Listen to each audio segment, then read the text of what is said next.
था life history variation, अर्थात एक स्पीसीज का एक लंबा इतिहास है। अगर हम बात करें होमोसैपियंस की या रिप्टाइल्स की या किसी की भी हम बात करें, तो उस स्पीसीज के अंदर जो भी ट्रेट्स वक्त के साथ लगातार चेंज होते जा रहे हैं, वो किस लिए चेंज हो रहे थे? क्योंकि उसके चारों तरफ का एबायोटिक और बायोटिक इन्वायरमेंट, जो चारों तरफ की एबायोटिक चीजें थी और बायोटिक चीजें थी, वो लगातार चेंज होती जा रही थी। और उस स्ट्रेस से, ठीक है, उस स्ट्रेस से, उस कंस्ट्रेंट से लड़ने के लिए ऑर्गेनिज्म को अपने अंदर क्या लाने पड़े थे? चेंज लाने पड़े थे। क्योंकि अगर वो अपने अंदर ट्रेट्स ना लाता नए नए, तो सीधी सी बात है, बदलते हुए एबायोटिक और बायोटिक फैक्टर, ठीक है, उसको सरवाइव करने ना देते। तो अल्टीमेटली ये जो थ्योरी है आपकी, ये जो आपको पीछे दिख रही होगी आर और के सिलेक्शन थ्योरी, ये थ्योरी इसी बात पर फोकस करती है। और आर और के सिलेक्शन थ्योरी, ये आर और के सिलेक्शन, ये टर्म देने वाले थे मैकआर्थर, जो कि आप कंपटीशन में पढ़ेंगे, उनका वॉबलर वाला एक्सपेरिमेंट, और विल्सन। तो मैकआर्थर और विल्सन ने आर और के सिलेक्शन ये टर्म दिया था। और ये जो थ्योरी आपकी आर और के सिलेक्शन थ्योरी, ये फोकस करती है कि वक्त के साथ जो नए नए ट्रेट्स आते जा रहे हैं, जो नए नए ट्रेट सेलेक्ट होते जा रहे हैं इन्वायरमेंट के प्रेशर में, ठीक है, जो चारों तरफ से उसके ऊपर जो सिलेक्शन प्रेशर पड़ रहा है, उसके हिसाब से वो अपने अंदर ट्रेट इवॉल्व करता जा रहा है। तो इसी चीज पर ये थ्योरी फोकस करेगी, ठीक है। Before going into the theory, firstly कुछ बेसिक चीजें मैं आपको क्लियर करता हूं। तो पहले याद रखना, आर और के सिलेक्शन, ये टर्म किसने दिया था बेटा? मैकआर्थर और विल्सन ने। ये थ्योरी किस बात पर फोकस करती, कंसर्न करती है? Selection of life history trait, कि कौन से ट्रेट सेलेक्ट होंगे, ठीक है। चलो बेटा, अब सबसे पहले मुझे एक चीज बताइएगा, अगर कोई इन्वायरमेंट अनप्रेडिक्टेबल है, ये अनप्रेडिक्टेबल इन्वायरमेंट कहने का मतलब क्या हुआ? अनप्रेडिक्टेबल मतलब बेटा जिसे प्रेडिक्ट ना किया जा सके। एग्जांपल के तौर पर बेटा, जैसे मान लो ये आपका समुद्र है, ठीक है, और ये समुद्र का तट है, ठीक है। तो जब समुद्र की लहरें आती होंगी, बहुत तेज लहर नहीं, लो टाइड है, ठीक है, टाइड मतलब लहर, लो टाइड है, तो मान लो यहां तक जाती है, और जब बहुत तेज लहर आती है तो यहां तक जाती है। तो इस बीच वाले रीजन को हम बोलते हैं बेटा इंटरटाइडल रीजन, ठीक है। हाई टाइड और लो टाइड के बीच का रीजन इंटरटाइडल रीजन। तो ये जो रीजन है, यहां पर बहुत सारी स्पीशीज रहती हैं। एग्जांपल के तौर पर बैरंकल यहीं पर रहती हैं। तो ये जो आपकी बैरंकल यहां पर रहती हैं, तो अब खुद सोचिए, उनके लिए यहां का एनवायरनमेंट प्रेडिक्टेबल है कि अनप्रेडिक्टेबल? अनप्रेडिक्टेबल। पूछिए क्यों? कभी लहर बहुत तेज आएगी, कभी लहर बहुत हल्की आएगी। तो यहाँ का एनवायरनमेंट क्या हुआ? अनप्रेडिक्टेबल, मतलब जिसकी आप कल्पना ना कर पाए कि भैया कब क्या हो जाएगा। तो बेटा अनप्रेडिक्टेबल एनवायरनमेंट आपका क्या होगा? स्टेबल या अनस्टेबल? अनस्टेबल। तो मैं लिख सकता हूं अनप्रेडिक्टेबल एनवायरनमेंट कैसा हुआ बेटा? अनस्टेबल। और वहीं पर प्रेडिक्टेबल एनवायरनमेंट, जहां पर चीजें प्रेडिक्ट की जा सके, जहां पर चीजें अकॉर्डिंगली चले, तो प्रेडिक्टेबल एनवायरनमेंट आपका क्या होगा बेटा? स्टेबल। तो ये बात आप दिमाग में रखना है कि रटना है, ठीक है। सुनो बेटा, इसे समझना है, ना रटना है। अनप्रेडिक्टेबल है तो सीधी बात है अनस्टेबल होगा। अगर प्रेडिक्टेबल है, प्रेडिक्ट कर सकते हो वहां के ऑर्गेनिज्म, भाई अब ये होगा, वैसा होगा, मतलब चीजें कांस्टेंट चल रही हैं, ओवरऑल प्रेडिक्ट कर सकते हैं, तो वो क्या होगा बेटा? Stable environment. अब कायदे से समझना बेटा, अगर अब आगे की वीडियो आप देख रहे हो तो उससे पहले आप इससे पहले वाले वीडियोस क्लियर कर लीजिएगा, एक्सपोनेंशियल और लॉजिस्टिक ग्रोथ का। वहां पर मैंने कर्व समझाया था, उसी कर्व का यूज करके हम इसे समझेंगे, ठीक है। तो समझना बेटा, वहां पर मैंने आपको कर्व बताया था, ये मैंने ले लिया मान लीजिए वाई एक्सिस, और ये ले लिया एक्स एक्सिस। एक्स एक्सिस पर मैंने प्लॉट कर दिया टाइम, और वाई एक्सिस पर मैंने प्लॉट कर दिया पॉपुलेशन डेंसिटी, ठीक है।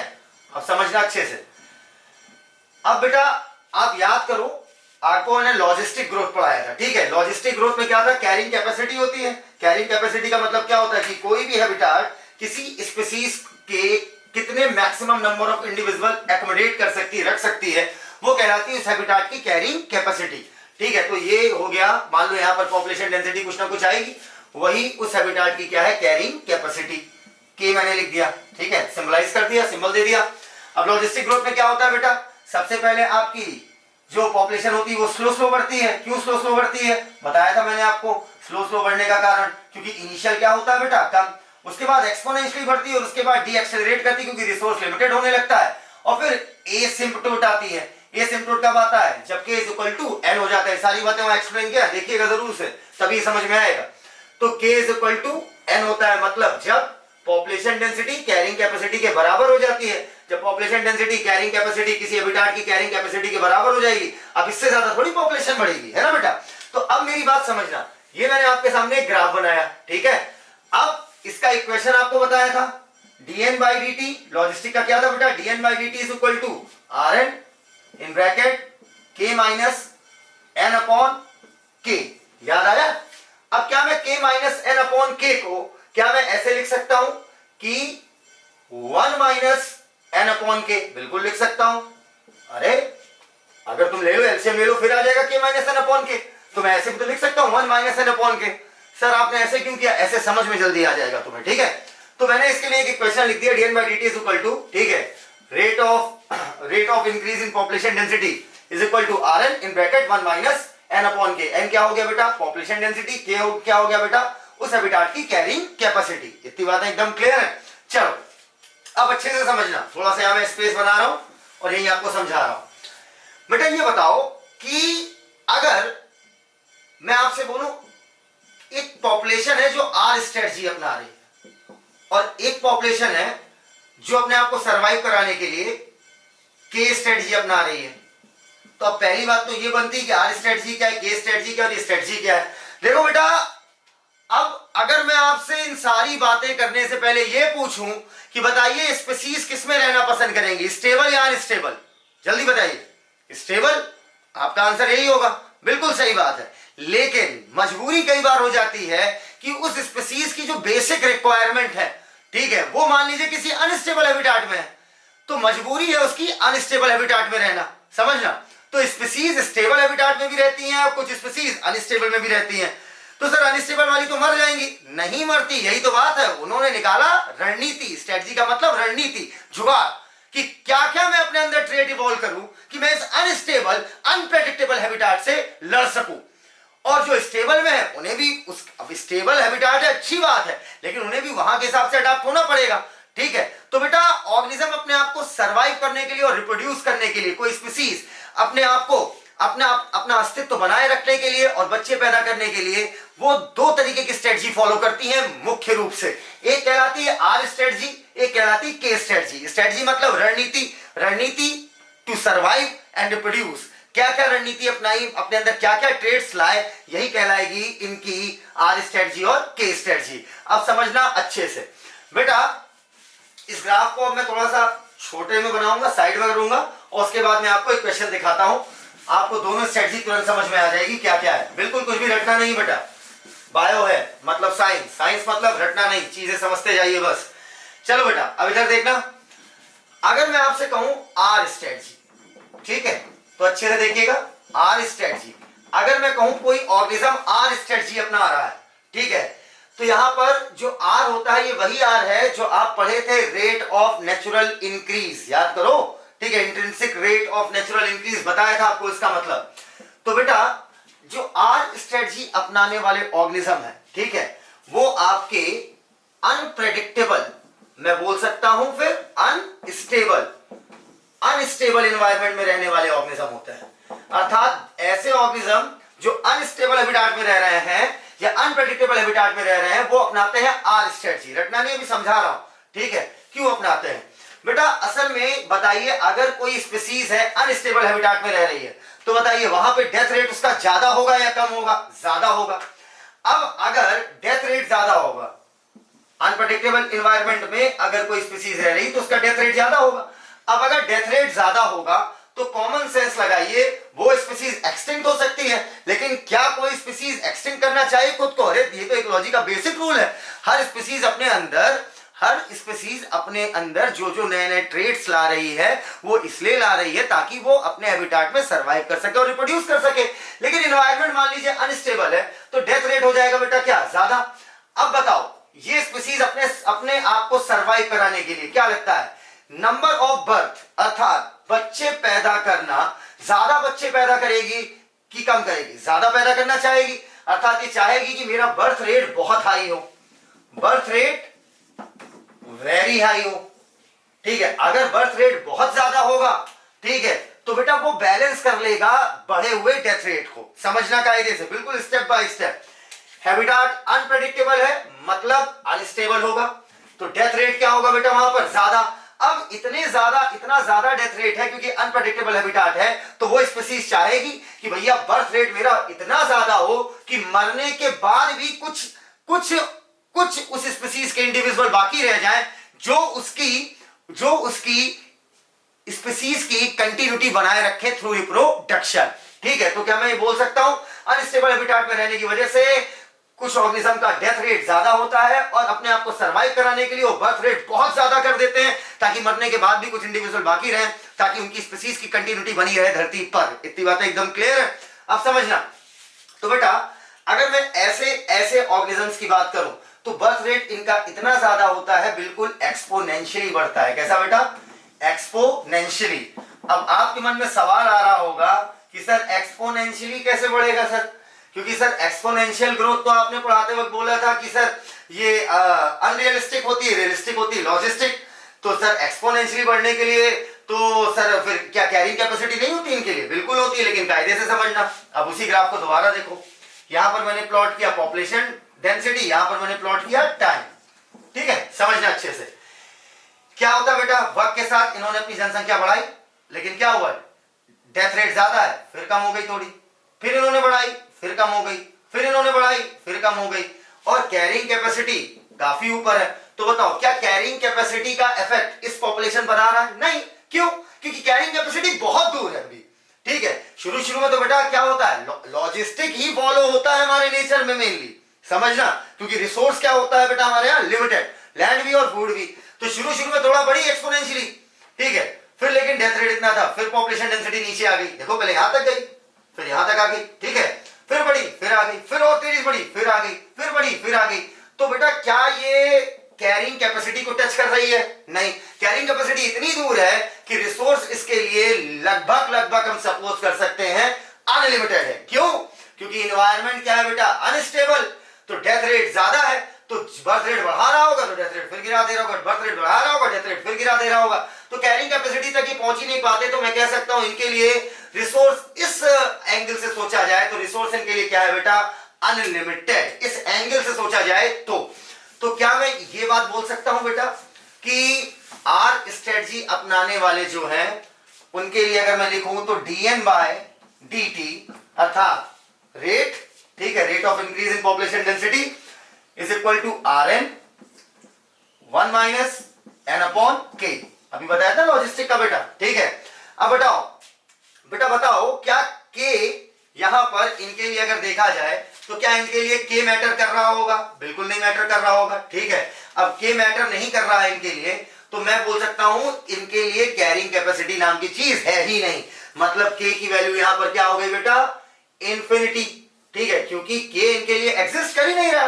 अरे कैरिंग कैपेसिटी बहुत दूर है अभी, इनके लिए रिसोर्स लिमिटेड का होने वाला है, डेथ रेट बैलेंस कर दे रहा है। एक बात अच्छे सुनना बेटा, सवाल किसी भी लाइन से बन जाएगा कि इनके लिए जो है आपका के जो है मैटर नहीं कर रहा है, के नाम की कोई चीज ही नहीं इनके लिए। बच्चे पैदा करते रहो क्योंकि नेचर उन्हें मारता जा रहा है, क्योंकि तुम्हारे स्टेबल हैबिटेट में बैठे हो। तो यहाँ अपॉन के में के की वैल्यू मैंने क्या लिख दी बेटा? इन्फिनिटी। एनीथिंग अपॉन इन्फिनिटी, ठीक है, except zero, anything upon infinity is equal to zero. तो ये वैल्यू क्या आ जाएगी? dn by dt is equal to Rn 1 minus 0 is equal to 1, मतलब Rn। तो गौर से देखिए आर स्ट्रेटजी वाले कैसी ग्रोथ दिखा रहे हैं। ये किसका इक्वेशन है? एक्सपोनेंशियल का। समझे बेटा? ये एक्सपोनेंशियल का इक्वेशन है। क्यों? क्योंकि यहां पर कैरिंग कैपेसिटी क्या हो गई बेटा? लिमिटलेस है, तो मैंने इनफाइनाइट मार दिया, ठीक है। तो मैं बोल सकता हूं आर स्ट्रेटजी वाले एक्सपोनेंशियल ग्रोथ करना चाहते होंगे ताकि अपने अस्तित्व को वो बनाए रखें। इतनी बातें क्लियर? अब जल्दी से मुझे बताइएगा, क्या मैं ये बोल सकता हूं आपको एक्सपोनेंशियल ग्रोथ में मैंने आपको पढ़ाया था कि पूरा समझा के बताया था कि एक्सपोनेंशियल ग्रोथ जब कोई पॉपुलेशन करती है तो वो इस बात पे डिपेंड करती है, उसका रेट इस बात पे डिपेंड करता है कि इनिशियल पॉपुलेशन कितनी है। क्योंकि एक्सपोनेंशियल में क्या होता है बेटा? 2 से 4, 4 से 8, 8 से 16। अब 8 से 16 गए सीधे 8 बढ़ा, सीधे 8 बढ़ा, 2 से 4 गए सिर्फ 2 बढ़ा। तो अगर बेटा इनिशियल हमारा बड़ा है, इनिशियल अगर हमारा 8 है तो रेट बहुत तेज होगा। तो इसी वजह से ये जो आर है वो बताता है रेट, ठीक है, अर्थात आर स्ट्रेटजी का रेट जो है, ग्रोथ रेट जो है वो आपका एक्सपोनेंशियली बढ़ता होगा। आर यहां पर क्या बता रहा है बेटा? रेट, कि यहां पर जो इनका ग्रोथ रेट है वो आपका एक्सपोनेंशियली जा रहा है। इतनी बातें क्लियर? कैरिंग कैपेसिटी का कोई फर्क नहीं पड़ रहा है, सिर्फ और सिर्फ किस पे पड़ रहा है? Initial population. और जो इनिशियल पॉपुलेशन बाकी रह रही है वो इस वजह से क्योंकि बर्थ रेट बहुत ज्यादा है। तो अब आप एक एक बच्चा समझ चुका होगा आर स्ट्रेटजी क्या है। क्लियर है? चलो अब बेटा हम समझेंगे, इसे छाप लीजिएगा अच्छे से, ठीक है। एक बार दोबारा देख लेते हैं। R strategy unstable unpredictable environment वाले ऑर्गेनिज्म अपनाते होंगे जहां पर डेथ रेट इतना ज्यादा होता है, ठीक है, जिसकी वजह से स्पीशीज एक्सटिंक्ट होने का खतरा है, तो बर्थ रेट इसलिए बहुत ज्यादा बढ़ा देते हैं। अब बर्थ रेट इतना ज्यादा कर देते हैं कि एक्सपोनेंशियली, अब मैंने उसको समझाया कि कैसे एक्सपोनेंशियली जा रहा है, क्योंकि यहाँ पर के की वैल्यू इनफाइनाइट जा रही है, तो एक्सपोनेंशियल का इक्वेशन सेट हो जाएगा और अल्टीमेटली एक्सपोनेंशियल में इनिशियल पर डिपेंड करता है आपका कि भैया रेट कितना होगा। अब अगला देखिए के स्ट्रेटजी क्या होती है, फिर हम दोनों को बेटा साथ में कंपेयर करेंगे, ठीक है। चलिए के स्ट्रेटजी क्या होती है। के स्ट्रेटजी वो ऑर्गेनिज्म अपनाते हैं, थोड़ा कंफ्यूज कर रहा हूं लिखने में, के स्ट्रेटजी वो, चलो लिख दे रहे हैं, के स्ट्रेटजी वो ऑर्गेनिज्म अपनाते हैं जो प्रेडिक्टेबल एनवायरनमेंट में रहते हैं। प्रेडिक्टेबल एनवायरनमेंट मतलब बेटा ऐसा एनवायरनमेंट क्या कहलाएगा, स्टेबल, गॉट इट। अब अगर स्टेबल एनवायरनमेंट होगा तो चलो भैया इनके लिए ग्राफ बना लो। यहां पर मैंने क्या प्लॉट किया, टाइम, यहां पर क्या प्लॉट किया, पॉपुलेशन डेंसिटी। ऐसा ग्राफ जाता है लॉजिस्टिक का, भाई नेचुरल तो लॉजिस्टिक ही है ना, जो नेचर में एग्जिस्ट करता है। तो अब बेटा कैरिंग कैपेसिटी टेस्ट करते ही ये क्या हो जाएगा ग्राफ आपका, जब कैरिंग कैपेसिटी को टेस्ट करेगा तो क्या होगा, तो बेटा अब क्या इससे ऊपर ग्राफ जाएगा, नहीं, तब एसिम्पटोट आ जाएगा। बताया था आपको एसिम्पटोट ना, उस वीडियो को जरूर देख लीजिएगा।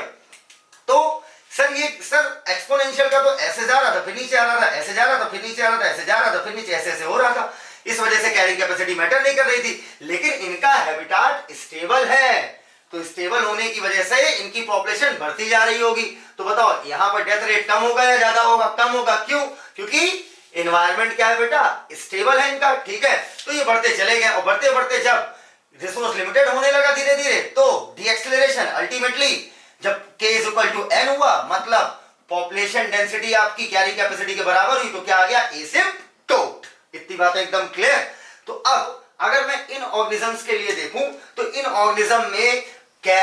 ऑर्गेनिज्म में जो पॉपुलेशन की ग्रोथ रेट है वो कौन कंट्रोल कर रहा है बेटा, कैरिंग कैपेसिटी। क्यों, क्योंकि कैरिंग कैपेसिटी मान लो यहां ना होकर और ऊपर होती तो बेटा ग्राफ अभी और एक्सपोनेंशियली जाता, फिर डीएक्सेलरेट करता। तो यहां पर ग्रोथ रेट कौन कंट्रोल कर रहा है बेटा, के मतलब कैरिंग कैपेसिटी, तो इन्हें बोलते हैं के स्ट्रेटजी वाले ऑर्गेनिज्म, अर्थात जिन्होंने कैरिंग कैपेसिटी को कंसीडर करते हुए अपना ग्रोथ रेट डिसाइड किया। तो ये बातें आपको समझ में आ गई होंगी, ठीक है। तो इनके लिए इक्वेशन सेट करना भाई simple, dn by dt is equal to rn, carrying capacity यहां पर मैटर कर रही है तो 1 minus n upon k, got it. इतनी बातें समझ में आ गई होंगी बेटा, ठीक है। तो चलो यहां तक हम सारी बातें समझ लिए। अब अगर मैं आपसे पूछूं आर और के स्ट्रेटजी में कौन आपके ज्यादा सक्सेसफुल होंगे, तो सीधी बात है के स्ट्रेटजी वाले। क्यों, क्योंकि बेटा इनके लिए एनवायरनमेंट स्टेबल है तो इनके एक्सटिंक्ट होने का खतरा होगा कम। अब हम अल्टीमेटली डिफरेंस देखेंगे आर स्ट्रेटजी और के स्ट्रेटजी में। आओ बेटा अब हम डिफरेंस देखेंगे आर स्ट्रेटजिस्ट और के स्ट्रेटजिस्ट, अर्थात वो ऑर्गेनिज्म जो आर स्ट्रेटजी अपनाते हैं और वो ऑर्गेनिज्म जो के स्ट्रेटजी अपनाते हैं। तो सबसे पहले एग्जांपल, जानबूझ के पहले एग्जांपल दिया है, ठीक है बेटा। आर स्ट्रेटजी में आते हैं आपके इंसेक्ट, वो अपनाते हैं आर स्ट्रेटजी, ठीक है, और ह्यूमन आपके आते हैं के स्ट्रेटजिस्ट में। अगर आप एग्जांपल इसके याद कर लो ना तो सारे डिफरेंसेस 2 सेकंड में खत्म हो जाएंगे, और हर एक की वजह है, ठीक है। अगर कोई भी बात हो तो उसकी एक वजह है कि आर स्ट्रेटजिस्ट अगर है तो छोटे क्यों है साइज में, सारी हर एक चीज की वजह है, पर आपको इतनी डिटेल में जाना नहीं बेटा, हम नीट की सिर्फ प्रिपरेशन कर रहे हैं। तो अगर हम बात करें आर स्ट्रेटजीज की तो ये आपके अनस्टेबल एनवायरनमेंट में रहते हैं, ठीक है। चलो पहले एक टेबल खत्म कर लेते हैं। अनस्टेबल एनवायरनमेंट में रहते हैं तो डेथ रेट ज्यादा होगी, डेथ रेट ज्यादा होगी, नंबर ऑफ स्प्रिंग इन्हें पैदा करना पड़ेगा ज्यादा, तो नंबर ऑफ स्प्रिंग आपके क्या होंगे इनके इसमें, वेरी हाई, ठीक है, वेरी हाई नंबर, ठीक है। चलो अगला लाइफ एक्सपेक्टेंसी, अनस्टेबल एनवायरनमेंट है तो क्या होगी बेटा, लो, अर्थात ये मतलब दीर्घ, मतलब होता नहीं, लाइफ एक्सपेक्टेंसी समझते होगे बेटा, मतलब कितना जीवन जीते होंगे नॉर्मल। मैच्योरिटी, अब अगर लाइफ एक्सपेक्टेंसी कम है तो सीधी सी बात है, अगर कॉमन सेंस लगाओ इनकी लाइफ एक्सपेक्टेंसी कम है तो इन्हें मैच्योर जल्दी होना पड़ेगा ना बच्चे पैदा करने के लिए, ठीक है, अर्ली। ऐसा थोड़ी अगर मान लो कोई इंसेक्ट है, वो ड्रोसोफिला मेलानोगास्टर है, 2 वीक्स उसकी टोटल लाइफ एक्सपेक्टेंसी है, अब वो 1 साल में अगर मैच्योर होती है तो इसका क्या मतलब है, मरने के बाद मैच्योर होगी। साइज बेटा स्मॉल, ठीक है। Growth rate govern by growth rate, r strategist में कौन गवर्न करता है बेटा, आपका आर कहने का मतलब समझते हो ना, बी माइनस डी से तो निकलेगा कि अल्टीमेटली बचे कितने, सर्वाइवल। अनस्टेबल है तो क्या होगा बेटा इनका, लेस, अब इधर आ जाओ, केस स्टेटस में environment stable, number of offspring r में क्या थे बेटे, बहुत ज्यादा, इसमें क्या होंगे आपके लेस, अर्थात अपने जीवन काल में कम बच्चे पैदा करते हैं। लाइफ एक्सपेक्टेंसी इनकी क्या होगी, हाई, क्यों, क्योंकि इन्वायरमेंट कैसा है, स्टेबल। मैच्योरिटी, सीधी लाइफ एक्सपेक्टेंसी ज्यादा है, ठीक है, ज्यादा डेवलप्ड है, मैच्योर देर से होंगे ताकि परफेक्टली हो। Late, size large, growth rate govern by r status का, आर कंट्रोल करेगा के का, कैरिंग कैपेसिटी, यहां तो कैरिंग कैपेसिटी गवर्न करेगी ना। सर्वाइवल इनका ज्यादा होगा, स्टेबल एनवायरनमेंट में है, सर्वाइवल मोर, हो गया, डिफरेंसेस खत्म। सर आप तो एक्सप्लेन करके बता दिए, वजह पूछेगा तो हम तो एक्सप्लेन कर ही लेंगे सर एग्जाम में। मान लीजिए हमसे डायरेक्ट पूछा तुरंत क्वेश्चन निकालना हो, बस एग्जांपल याद रखना, आर का इंसेक्ट, के का ह्यूमन, सब याद हो जाएगा, ठीक है। नंबर ऑफ ऑफस्प्रिंग, बेटा इंसेक्ट बहुत बच्चे पैदा करता है अपने जीवन काल में, लेकिन ह्यूमन कम करता है, 2 3 4 इच्छानुसार। लाइफ एक्सपेक्टेंसी, लाइफ एक्सपेक्टेंसी बेटा इंसेक्ट की, ड्रोसोफिला की देख लो 2 वीक होती तो लो, ह्यूमन की कई सालों में होती, 60 70 साल तो हाई। मैच्योरिटी इंसेक्ट 2 वीक है ही बेटा तो अर्ली आएगी, और ह्यूमन की लेट आती है, 12 से 14 साल। साइज इंसेक्ट का स्मॉल होता है, ह्यूमन का लार्ज होता है। ग्रोथ रेट कौन गवर्न कर रहा है, नाम पकड़ लेना बेटा, इस केस में r, intrinsic rate of intrinsic आपका जो ग्रोथ रेट इंक्रीज होता है, और केस स्टेटस में कैरिंग कैपेसिटी। सर्वाइवल इंसेक्ट का कम होता है, कॉमन सेंस है, और ह्यूमन का क्या होगा बेटा, ज्यादा होगा। इस तरीके से हमने खत्म कर लिया आर स्टेटस और के स्टेटस। इस पर सीबीएसई ने क्वेश्चन पूछा था कि जो आपके आर स्टेटस होते हैं, इनका साइज कैसा होता है, साइज स्मॉल लेकिन ऑफस्प्रिंग पैदा करते हैं ज्यादा। इस तरीके से हमने एक इंपॉर्टेंट लेक्चर खत्म किया। तो बेटा ये लेक्चर यहां पर अब खत्म होता है, आज की बातें यहीं तक, बाकी बातें कल करते हैं। थैंक यू, धन्यवाद।